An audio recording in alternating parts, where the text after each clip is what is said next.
नमस्कार और तनाव से निपटने के इस पाठ्यक्रम में आपका स्वागत है। जब हम तनाव प्रबंधन पर इस पाठ्यक्रम के निष्कर्ष पर पहुंचते हैं, तो यह महत्वपूर्ण है कि आप अपने दैनिक जीवन में तनाव को प्रबंधित करने के लिए सीखी गई प्रमुख रणनीतियों और उपकरणों पर विचार करें। चाहे आपने तनाव से निपटने के लिए नई तकनीकें सीखी हों, लचीलापन बनाया हो या एक स्वस्थ जीवन शैली बनाई हो, यह पाठ्यक्रम स्थायी लाभ प्रदान करने के लिए डिजाइन किया गया है। इस अध्याय में हम सबसे महत्वपूर्ण बातों का सारांश देंगे, चर्चा करेंगे कि आप अपने तनाव प्रबंधन की यात्रा को कैसे जारी रख सकते हैं और आगे की सहायता के लिए अतिरिक्त संसाधन प्रदान करेंगे। इस पूरे पाठ्यक्रम में हमने तनाव को प्रभावी ढंग से प्रबंधित करने के लिए कई विषयों और रणनीतियों को कवर किया है। याद रखने के लिए यहाँ मुख्य बातें दी गई हैं। 1. तनाव को समझना। तनाव एक स्वाभाविक प्रतिक्रिया है, लेकिन पुराना तनाव आपके मानसिक और शारीरिक स्वास्थ्य दोनों को नुकसान पहुंचा सकता है। तनाव के संकेतों को पहचानना इसे प्रभावी ढंग से प्रबंधित करने का पहला कदम है। 2. व्यावहारिक तनाव घटाने की तकनीकें। माइंडफुलनेस और आराम, गहरी सांस लेना, ध्यान और प्रगतिशील मांसपेशी विश्राम जैसी तकनीकें आपके दिमाग को शांत करने और आपके शरीर में तनाव को कम करने में मदद करती हैं। शारीरिक गतिविधि। नियमित व्यायाम से एंडोर्फिन निकलता है, जो मूड को बेहतर बनाता है और तनाव को कम करता है। समय प्रबंधन। टाइम ब्लॉकिंग या स्मार्ट लक्ष्य निर्धारित करने जैसे समय प्रबंधन टूल का उपयोग करने से आपको व्यवस्थित रहने में मदद मिलती है और अभिभूत होने की भावना कम होती है। 3. भावनात्मक लचीलापन बनाना। लचीलापन विकसित करने से आपको तनावपूर्ण स्थितियों को अधिक प्रभावी ढंग से संभालने में मदद मिलती है। संज्ञानात्मक पुनर्गठन और कृतज्ञता का अभ्यास करने जैसी तकनीकें आपकी मानसिकता को बदल देती हैं और आपकी भावनात्मक भलाई को मजबूत करती हैं। 4. सहायता नेटवर्क। एक मजबूत सामाजिक सहायता प्रणाली, चाहे वह दोस्तों, परिवार या पेशेवर संसाधनों से हो, तनावपूर्ण समय के दौरान भावनात्मक और व्यावहारिक मदद प्रदान करती है। उद्धरण। तनाव प्रबंधन का मतलब तनाव को पूरी तरह से खत्म करना नहीं है। इसका मतलब है इसे इस तरह से प्रबंधित करना सीखना जो दीर्घकालिक कल्याण को बढ़ावा दे।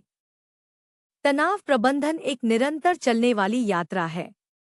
अब जब आपने कोर्स पूरा कर लिया है, तो तनाव के निम्न स्तर को बनाए रखने और पुनरावृत्ति को रोकने के लिए आपने जो उपकरण और रणनीतियां सीखी हैं, उनका उपयोग करना जारी रखना महत्वपूर्ण है।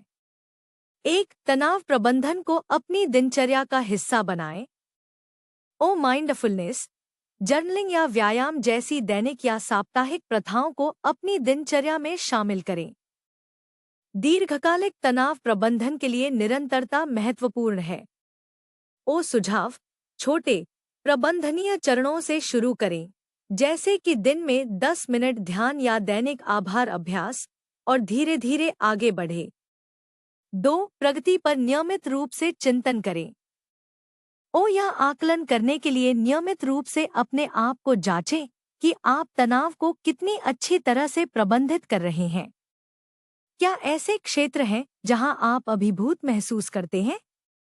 क्या ऐसे उपकरण हैं जो आपके लिए विशेष रूप से अच्छे साबित हुए हैं? सुझाव।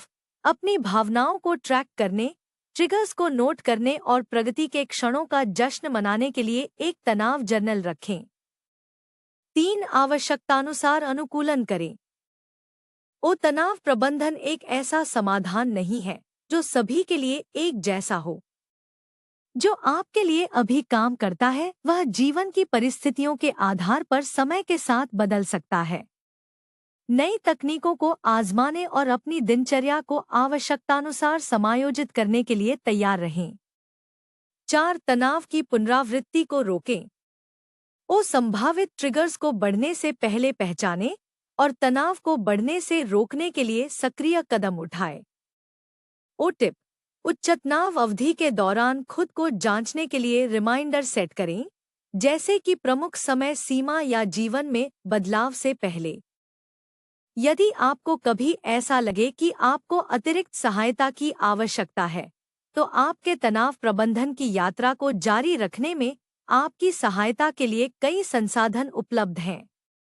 नीचे पुस्तकों, वेबसाइटों और पेशेवर सहायता विकल्पों की सूची दी गई है, जिन पर विचार किया जा सकता है।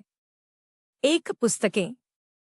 ओ मार्था डेविस, एलिजाबेथ रॉबिन सेशलमैन और मैथ्यू मैक्के द्वारा relaxation and stress reduction workbook, तनाव कम करने की विभिन्न तकनीकों के लिए एक व्यापक मार्गदर्शिका, जिसमें विश्राम अभ्यास, माइंडफुलनेस और बहुत कुछ शामिल है।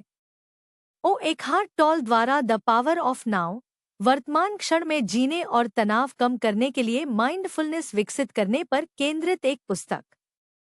ओ गैबर मैटे द्वारा when the body says no, यह पुस्तक मन शरीर के संबंध और तनाव के शारीरिक स्वास्थ्य पर पड़ने वाले प्रभाव की खोज करती है। 2 वेबसाइट और ऐप। ओ हेडस्पेस और कैलम, निर्देशित ध्यान और माइंडफुलनेस के लिए लोकप्रिय ऐप, जो आपको दैनिक आधार पर तनाव प्रबंधित करने में मदद करने के लिए डिजाइन किए गए हैं। ओ माइंड टूल्स, समय प्रबंधन और तनाव कम करने वाले टूल प्रदान करने वाली एक वेबसाइट, जो आपके कार्यजीवन संतुलन और समग्र उत्पादकता को बेहतर बनाने के लिए डिजाइन की गई है। ओ हेल्प गाइड, एक गैर लाभकारी साइट जो तनाव प्रबंधन, भावनात्मक लचीलापन और मानसिक स्वास्थ्य पर लेख और संसाधन प्रदान करती है। 3 पेशेवर सहायता। ओ चिकित्सक और परामर्शदाता, यदि आपको लगता है कि तनाव आपके दैनिक जीवन को प्रभावित कर रहा है, तो किसी लाइसेंस प्राप्त चिकित्सक से बात करने पर विचार करें, जो व्यक्तिगत रणनीति और सहायता प्रदान कर सकता है। ओ सहायता समूह, ऑनलाइन या व्यक्तिगत सहायता समूह आपको ऐसे अन्य लोगों से जोड़ सकते हैं जो समान तनाव का अनुभव कर रहे हैं, समुदाय की भावना और साझा समझ प्रदान करते हैं। ओ कर्मचारी सहायता कार्यक्रम ईएपी, यदि आप कार्यरत हैं तो जांच करें कि क्या आपका कार्यस्थल ईएपी प्रदान करता है, जो मुफ्त या रियायती परामर्श सेवाएं प्रदान कर सकता है। उद्धरण, जब तनाव बहुत ज्यादा हो जाए तो मदद मांगना ठीक है। सहायता के लिए पहुंचना कमजोरी नहीं, बल्कि ताकत का संकेत है। ये वीडियो हमारे अद्भुत प्रायोजकों की बदौलत संभव हो पाए हैं। इंट्रोड्यूसर ऐप पर किसी भी चीज के लिए किसी से भी मिले। चाहे आप दोस्त, रोमांस या कुछ और ढूंढ रहे हों, इंट्रोड्यूसर आपके लिए है। आज ही मुफ्त डाउनलोड करें। एक आभासी स्वर्ग और वैश्विक समुदाय में एक नए स्वर्ग और एक नई पृथ्वी का अनुभव करें। चर्च कभी ऐसा नहीं दिखता था। आपका योगदान पृथ्वी 2.0 को जीवंत कर सकता है। अंत में, अगर आप इन वीडियो को विज्ञापनों के बिना देखना पसंद करते हैं, तो हैप्पी ऐप पर हमारे मानसिक स्वास्थ्य केंद्र पर जाएं। विवरण में दिए गए लिंक पर क्लिक करें। अंत में, हालांकि यह कोर्स आपके लिए मुफ्त था, लेकिन इसे आप तक पहुंचाना मुफ्त नहीं था। कृपया इन कोर्स को दुनिया भर में सबसे ज्यादा जरूरतमंद लोगों तक पहुंचाने में मदद करने के लिए एक छोटा सा दान देने पर विचार करें। लिंक विवरण में है। अगले पाठ में मिलते हैं।